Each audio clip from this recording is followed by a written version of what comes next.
বন্ধুরা আসসালামু আলাইকুম। এই যে দেখেন পেঁপে কেটে নিয়েছি, নিয়ে এটাকে গ্রেট করে নিচ্ছি। এটা দিয়ে আমি নাড়ু বানাবো, ঠিক নারকেল দিয়ে যেটা আমরা করি আর কি। পেঁপে দিয়েও যে এত সুন্দর নাড়ু করা যায়, এর আগেও আমি একবার করেছি, মাশাআল্লাহ খুব ভালো হয়েছে।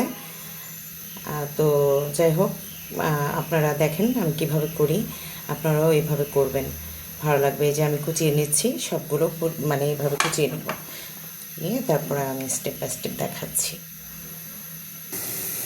তো আমি এখন এই যে এইগুলো পেঁপেগুলো কুচানো হয়ে গেছে, এখন আমি এই যে ঢেলে দিচ্ছি গরম পানিতে।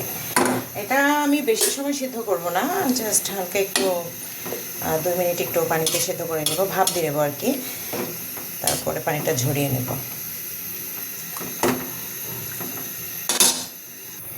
বন্ধুরা এখন আমি একটু ঘি দিয়ে ভেজে নিব সেই পেঁপে কুচানো।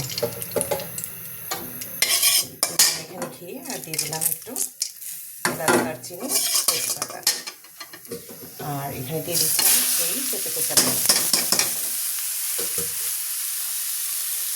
এটা এখন আমি ভালো করে একটু ভেজে নেব কিছুক্ষণ। আমি একটু হালকা ভেজে নেওয়ার পরে পানিটা যখন শুকিয়ে গেল, দিয়ে দিচ্ছি এখানে পরিমাণ মতো চিনি। যেহেতু আমি এটাকে একটা নাড়ু করব, সেহেতু এখানে চিনির পরিমাণটা একটু বেশিই থাকবে, তাহলে তো হবে না। সামান্য একটু দিয়ে দিচ্ছি লবণ। এই দিয়ে আমি আবারও এগুলোকে ভালো করে মিশিয়ে নেব, নাড়াচাড়া করে নেব। এটা থেকে যে পানি উঠবে, এই পেঁপে থেকে যে পানিটা বের হবে বন্ধুরা, সেই পানিতেই আমি করে নেব। আমি কিন্তু আলাদা করে কোনো পানি দিচ্ছি না, দেবো না, এটার মধ্যে আমি ভেজে নেব, কিছুক্ষণ ভেজে নেব। বন্ধুরা দেখেন, এই যে আমার নাড়ুর জন্য রেডি হয়ে গেল পেঁপের কুচা। এখন আমি এই যে ইফতারের জন্য ফ্রাই প্যান বসিয়ে দিলাম। তো আমি নাড়ুর শেপটা দিয়ে আপনাদেরকে দেখাচ্ছি কেমন হয়েছে। এই যে বন্ধুরা, অবশেষে আমার পেঁপের নাড়ু দেখেন কেমন হয়েছে। আপনারাই বলবেন কেমন হয়েছে। আমার তো মনে হয় খুব সুন্দর হয়েছে। তো আমি একটা ভেঙে দেখাচ্ছি আপনাদেরকে।